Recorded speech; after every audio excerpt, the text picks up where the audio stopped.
Hey bookers, welcome back to my channel, Ibhuku. Not introducing myself again. I'm Dombi. Welcome back. And yeah, today we're going to discuss two amazing entrepreneurial books. And they'll basically tell us more about becoming a girl boss and a shoe dog. Stay tuned. But before we carry on, please subscribe to my channel. If you're watching on my IGTV, follow my account. Switch your notifications on and you'll be first in line for when I drop a video or when I share on my profile. So yes, let's get into these books. So before we jump into the books themselves, quick facts about Nasty Gal and Nike. So Nike is obviously very much in business still. Nasty Gal, yes, is still in business, but they had a few issues last year where the company basically failed. But nonetheless, I thought it would still be interesting to read the book and hear more about Sophia Amoruso's entrepreneurial journey. I think regardless of whether the company survived or not, there's still very much a lot of learnings to pull from her story and how she built Nasty Gal from the ground up. So yeah,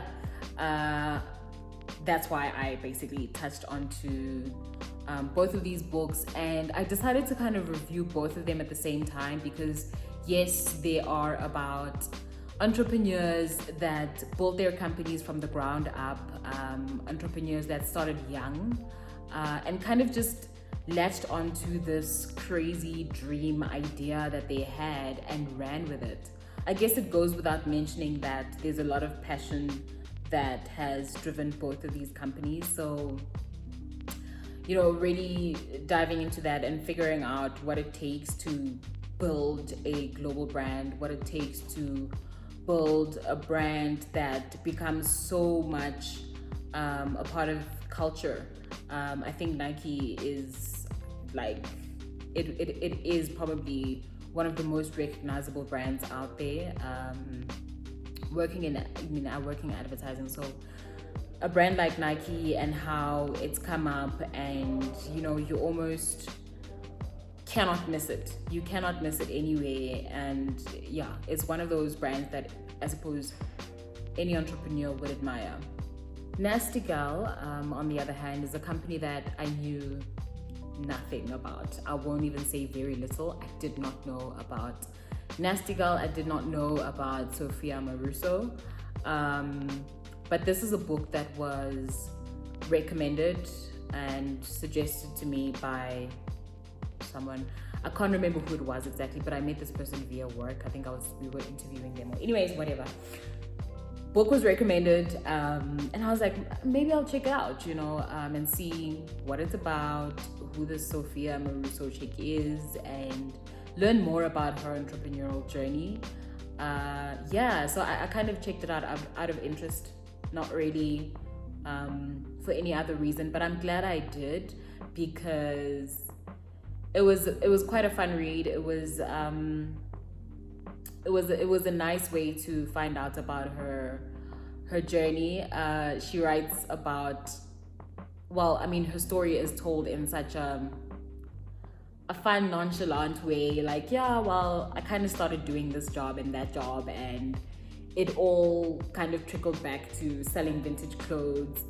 And it sounded like her business is something that kind of happened by mistake. It wasn't something that I suppose until she discovered the value in it, it wasn't something that she really pursued, because before she started the business, she was actually looking for lazy jobs, if I can put it that way. Whenever she was looking for a job, it was just for her to earn money. It didn't matter what the job was. And she'd try to find a job where she would actually not have a ton of responsibility on the role. I can definitely say that the book titles on both of these books were really grabbing. I love me a good title.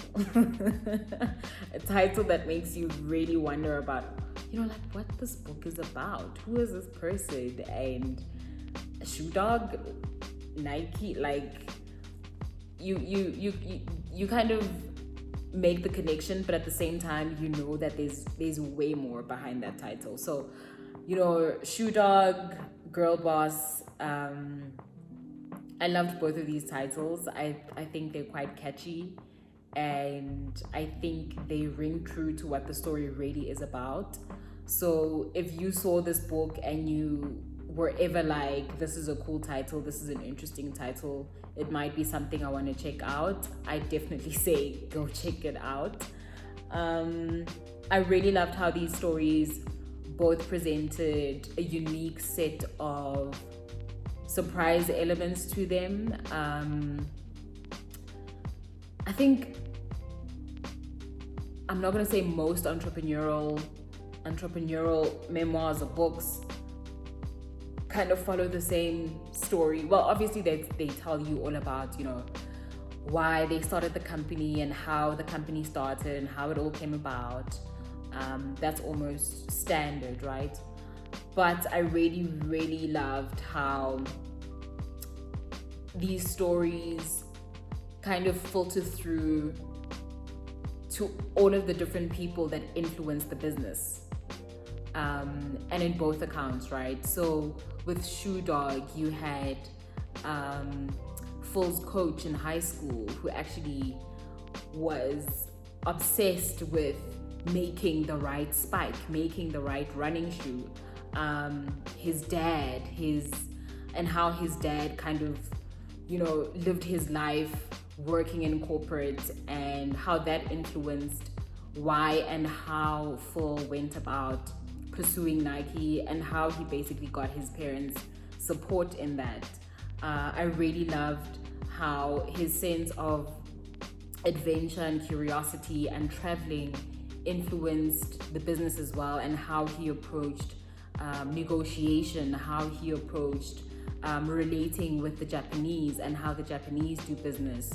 I really did love how those things that my broken pen, but I really loved how the things that he did filtered through into the business as well. And things like still his love for track, for athletics, kind of drove where he would target his audience and where he would go sell his shoes and who he would approach first, always focusing on the track shoe. And even though Nike came after running the first business, Tiger, it still was very much entrenched in the passion for running, the passion for shoes. And obviously we all know Nike then catapulted into different other products and clothing and shoes and basketball and soccer and you name it. But to begin with, it was honed in on the love for track, on the love for shoes and shoemaking, and really, really this obsession of making the best running shoe. Nasty Gal followed the same kind of principle, where as much as Sophia's beginnings of the company were kind of a stumble upon, she went about doing odd jobs, really trying to make money and get through, and not really trying to build a career in any of the jobs that she'd found. If anything, she was really trying to find a job that would be easy for her to do and she can get paid for it and get by. But she started selling these vintage clothes, and that's how Nasty Gal kind of started up. And she had this obsession about making sure that the clothes were in great condition and connecting with the customers, and being very hands-on in how the brand Nasty Gal was perceived, even as small as it was when she started. She really wanted to put the customer first and satisfy her customers, and made sure that the product that she brings to her customers, whether it be a second-hand buy or not, was great, and it satisfied that person in their intent in buying the product in the first place. So again, zoning in on wanting to get that one thing right in the business really helped build the foundation for both of these companies.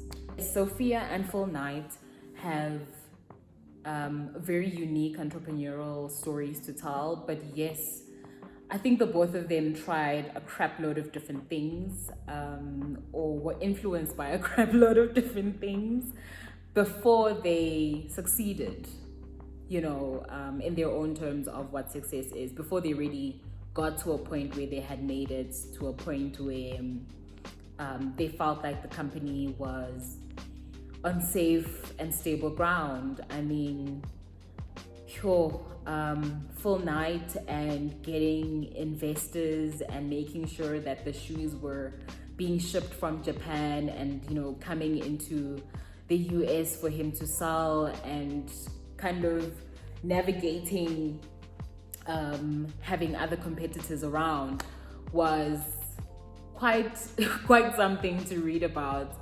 I think sometimes when you see these big businesses, and I mean every business kind of goes through challenges, right? But you never really take the time to understand, unless obviously you're, you know, big on business, big on economics and how businesses thrive and survive and all of that. But if you're, you know, your average Joe and Nike's just another shoe, you know, at Total Sports or Shesha or wherever you buy your shoes. But if Nike's just another shoe on the shelf, you would never really know about these challenges and these tidbits behind the success story. So I really enjoy these books because of that. They really do share some pieces to the story that you wouldn't naturally know about. The other great element that echoes between these books is the idea of taking responsibility, the idea of being accountable and going for that crazy idea.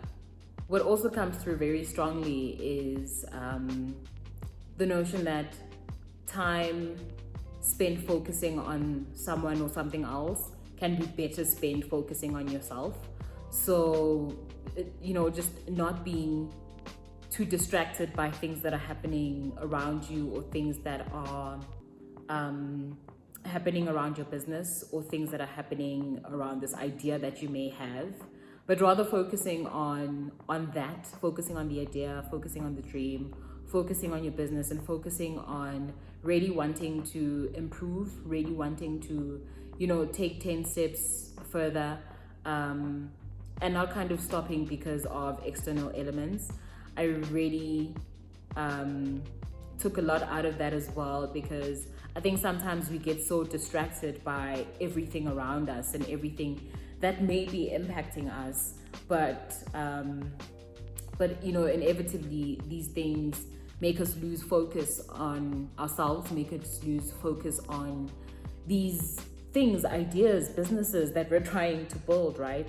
So I really did like that idea of focusing on what it is you're really trying to build. So for me, in both of these books also, there's a really strong sense of community.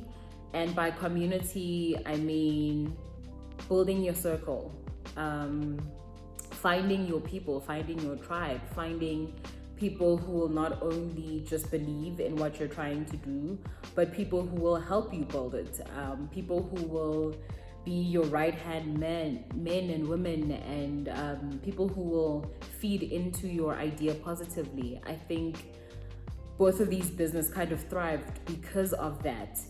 And if you're the person starting the business, there's also a lot of merit in understanding that you need the right people on your team. You need the right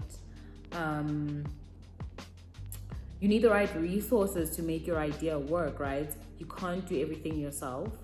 And I think the minute you realize that, that is when your business will flourish. That is when your business will grow, because you realize that there are areas that you cannot feed into, but you'll need a certain person, a certain someone, or a certain skill to feed into that sphere. So definitely a sense of building the right community, making the right connections. Sometimes they may not be pleasant, but kind of running a business with dignity, running a business with integrity, running a business with a clear goal in mind, and ensuring that the community and the tribe that you pick have that same sentiment, that they have the same focus as you do, because that really will help you propel forward. So sense of community came through really strong for me. In addition, another commonality between these two books is the idea of daring to believe in your own crazy, daring to believe in your own ideas, daring to just go for it. Both of these books have that spirit of, just do it. I had to. But yeah, they have that thing of just do it. If you fail, then you would have learned from it. If you succeed, then you'll still learn from it and you'll grow from there on. So, the sense of you have nothing to lose. You have very little to lose. And even if you do have a lot to lose, you almost are not discouraged to reach for your dreams. You're not discouraged to start that thing you've been meaning to start. It kind of reminds me of the 5 a.m. club. But yes, daring to be great, is a good sentiment and a good pull out from this book. From both books, actually. So just to talk a bit about the books themselves, Shoe Dog, from chapter to chapter, it kind of takes you on Phil's experience from year to year. So it kicks off in 1962, way before Phil actually started the company.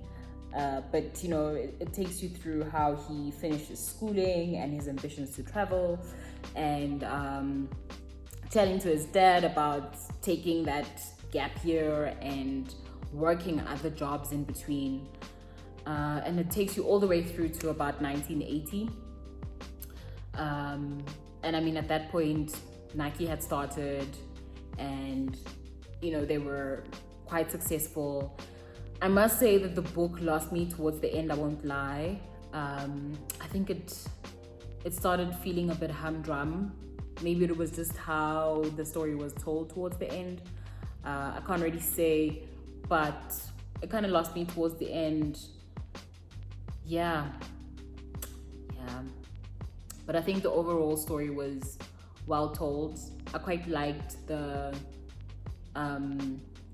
narrative jumping from one year to the next and the next. Yes, a few years were skipped here and there, but I think it kind of contextualized chronologically how things happened for Full Night. And then just in terms of how Nike also came about, kind of chronologically placing it in his journey with Tiger and the relationship with the Japanese investors as well, and obviously his family life, meeting Penny and having his first child, and obviously all of his partners in the business, how they started and when they started building their relationships leading up to the ultimate beginning of Nike. I really think if it was told another way, it would have been quite confusing, because I think it would have been quite confusing because a lot of the people that ended up starting Nike, a lot of the people that ended up that contributed to the company itself had been there prior. So it was really key to understand the relationships that those people had with Full Night, and when they had actually pulled in and why they had actually pulled in, and the circumstances of how they ended up working at night with for Full. And in terms of Girl Boss, oh gosh, like I'd mentioned, I lost the book. I think I lost my book on the Gau train on my way to work, but anyways, it's fine. I got over it eventually. But The book itself, loved it. It had a lot of quirky illustrations throughout the book while you read it. So lots of quirky illustrations before each chapter, quotes before each chapter. I quite like that because the quote kind of contextualizes what the chapter will be about. So that was quite cool and cute. And yeah, like I said in the beginning, you know, the way the story was told was quite nonchalant. It was quite easy, and very modern. It was just a modern way of telling a story. It felt like I was watching a series. Also, there is the Girl Boss series. I actually haven't watched it, but I actually checked out the Rotten Tomato rating. It didn't get the best rating, so I was a bit reluctant to watch the series because I thought it would tarnish how I felt about the book. Anyways, Girl Boss has a series, guys. I know some people have probably watched the series before reading the book, but I would say, and I am this person through and through, it's better to read the book first before you jump onto watching the series or the movie or whatever the hell it is, or the docu-series. Yeah. So guys, I'm going to leave it there. I think I've said a lot and I have discussed a few points that I found interesting between these two books.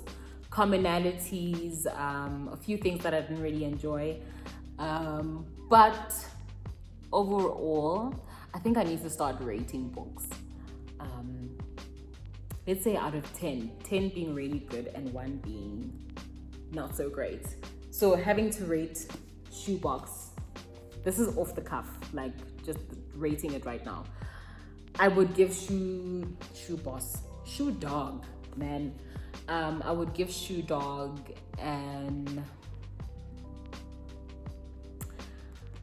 I would give it an 8 purely because it did lose me towards the end, but it really is a great story. I would give Girl Boss, see now, I'm thinking about that Rotten Tomatoes rating, but I'd give Girl Boss a 7. I need to say 6.5. Let's give it a 7. Yeah, I'd give it a 7. So, that is it, guys. Thank you so much for tuning in. If you haven't followed the channel, please follow Ibhuku on YouTube. Yeah, follow me on Instagram at Ndombi Malaza. And yes, until next time.